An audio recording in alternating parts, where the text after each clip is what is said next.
Bonjour à tous, aujourd'hui je vais vous présenter le très bon article de Morningstar Sustainalytics sur l'état du marché en ce qui concerne les articles 8 et les articles 9. Alors le premier graphique que j'ai envie de vous présenter, c'est le graphique des inflows et des outflows. Et ce qu'on voit, c'est qu'au quatrième trimestre 2024, les fonds article 8 en vert et les fonds article 6 ont eu des inflows, alors que les fonds article 9 ont eu des outflows.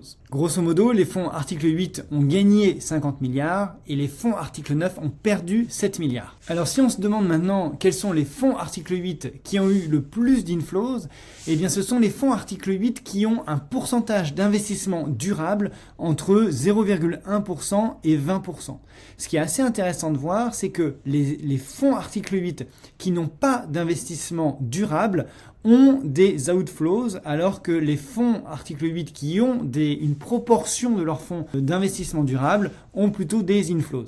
Si on regarde maintenant les classes d'actifs, quelles sont les classes d'actifs qui attirent le plus? Eh bien, on voit ici en gris que le fixed income en article 8 provoque le plus de inflows, alors que pour les articles 6, on est plutôt dans l'equity. Donc en fait, il y a une tendance au fixed income article 8. En ce qui concerne les fonds article 9, on voit que c'est majoritairement les fonds equity qui provoquent des outflows. Alors on vient de voir que les inflows pour les fonds article 8 viennent du fixed income, mais alors quelle partie du fixed income? Eh bien là, ce que nous montre le document de Sustainalytics, c'est qu'ils viennent majoritairement du high yield en bleu, de l'investment grade et du diversified, des obligations diversifiées. Si maintenant on regarde juste les flows des articles 8 sur les actions, on voit en fait que les flux sont poussés par les large caps, majoritairement US et internationales. Vous voyez que en fait, les flux en ce qui concerne les actions, ce ne sont que des US equity large cap ou alors du global equity large cap. Un graphique que je trouve particulièrement intéressant, c'est celui-là. Il montre que les flux vers les fonds article 8 proviennent majoritairement ou vont majoritairement vers des fonds qui sont actifs en bleu clair et un petit peu passif en bleu foncé. C'est particulièrement intéressant quand on sait qu'il y a plutôt un flux de marché général en ce moment sur le passif. Il semblerait que les investisseurs qui fassent de l'actif privilégient les fonds article 8. Alors on a vu que les fonds article 9 étaient en collecte négative, et bien là on le retrouve et c'est majoritairement des collectes négatives de fonds actifs, alors que les fonds article 9 qui sont plutôt en passif font de la collecte. Pour ceux qui veulent aller plus loin dans le document de Sustainalytics, Sustainalytics liste par exemple les fonds qui ont eu le plus de flux positifs et le plus de flux négatifs sur les fonds article 8. Comme sur le fonds article 9. Alors maintenant, quel est l'état du marché pour les fonds article 6, article 8 et article 9? Eh bien, on voit qu'au quatrième trimestre, on a à peu près 60% des fonds vert clair et vert foncé qui sont donc article 8 et article 9. La majorité des fonds aujourd'hui en Europe sont article 8 ou article 9. Sustainalytics le présente aussi sous la forme de pie chart, comme ici, où on voit qu'il y a 60% de fonds 8 ou 9. Ce graphique-là nous montre en fait qu'il y a une augmentation de la proportion des fonds passifs, que ce soit des fonds article 8 ou des fonds article 9. En septembre, par exemple, il y avait 11,5%, 11,7% des fonds article 8 qui étaient passifs et maintenant, il y en a 12,5%. Donc, c'est-à-dire qu'il y a de plus en plus de nouveaux fonds passifs article 8 qui se lancent. On retrouve à peu près la même chose sur les fonds article 9. La seule différence, c'est qu'il y a plus de fonds passifs sur les fonds article 9 avec presque 17% des fonds article 9 qui sont passifs. Et c'est pas forcément une surprise dans la mesure où on vient juste de voir que les fonds article 9 actifs étaient en décollecte alors que les fonds article 9 passifs sont en collecte positive. Pour ceux que ça intéresse, Morningstar publie aussi les plus gros fonds article 8 et les plus gros fonds article 9. La différence, c'est que le plus gros fonds l'article 9, il fait 14 milliards, alors que le plus gros fonds article 8, il fait 112 milliards. Donc on a grosso modo un facteur de 10 entre la taille des fonds article 8 et la taille des fonds article 9.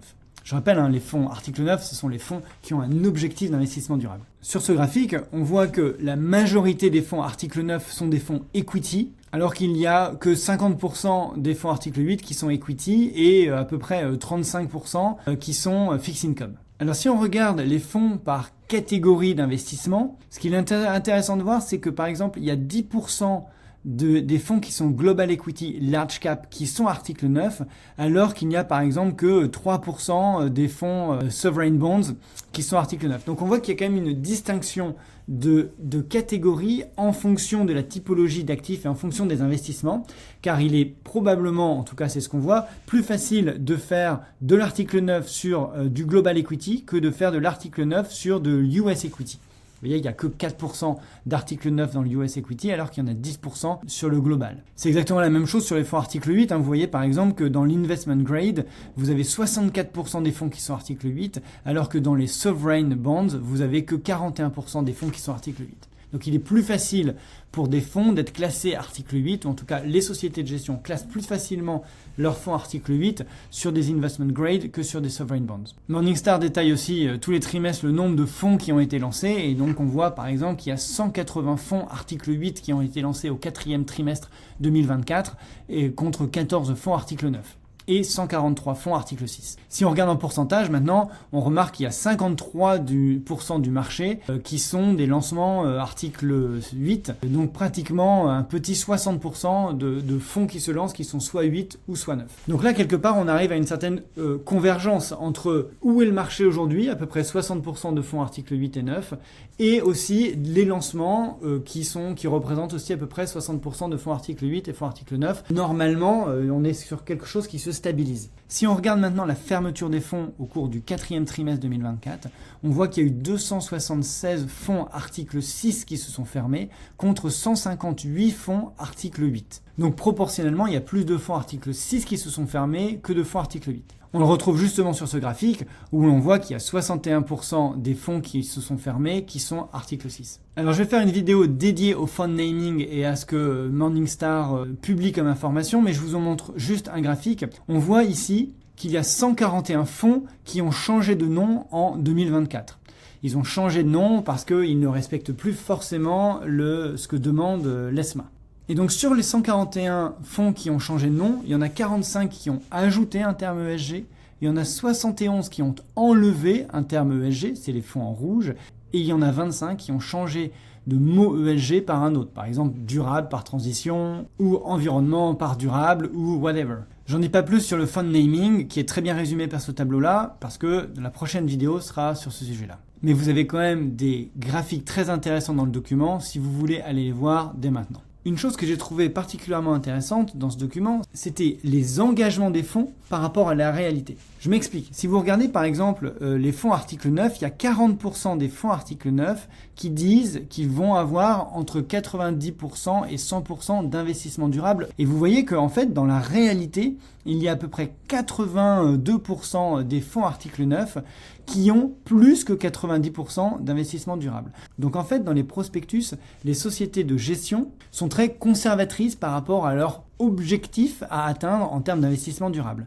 Et on retrouve la même chose sur les fonds article 8. Vous voyez par exemple que dans les fonds article 8, vous avez 10, 20 et 10 encore pourcentage des fonds article 8 qui disent qu'ils vont avoir des poches entre 0 et 10, entre 10 et 20 et entre 20 et 30 d'investissement durable. Et en fait, dans la réalité, on voit que c'est supérieur à ça. Vous voyez par exemple qu'il y a presque 20% des fonds article 8 qui ont des poches d'investissement durable entre 30 et 40%. C'est-à-dire qu'il y a une partie des fonds qui avaient des objectifs plus petits qui finalement ont eu des poches plus importantes que ce qu'elles avaient prévu dans leur prospectus. Et on retrouve exactement la même chose sur la taxonomie. On voit que par exemple, les fonds article 8, il y en a 90% qui avaient dit qu'ils allaient avoir 0% d'alignement à la taxonomie comme objectif et qu'il y en avait peut-être 5% qui étaient entre 1 et 10.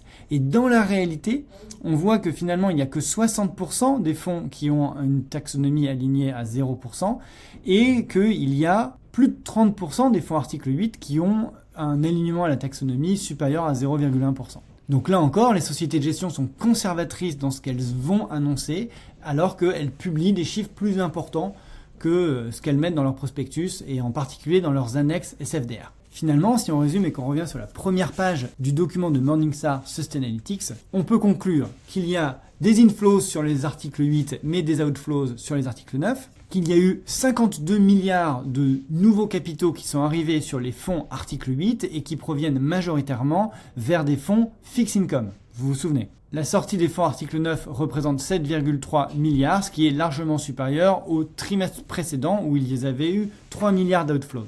Les fonds article 8 et les fonds article 9 représentent 60% de la taille du marché. 170 fonds ont changé de nom. Et avec le fund naming, Morningstar s'attend à ce que entre 30% et 50% des fonds qui ont un nom ESG dans leur nom changent de nom. Et ça représente entre 1200 et 2200 fonds. C'est-à-dire qu'il va y avoir entre 1000 et 2000 fonds qui vont changer de nom dans les mois prochains parce que la réglementation de l'ESMA sur le fund naming commencera en mai 2025. Je vous retrouve dans une prochaine vidéo sur justement le fund naming et je vous dis à très bientôt.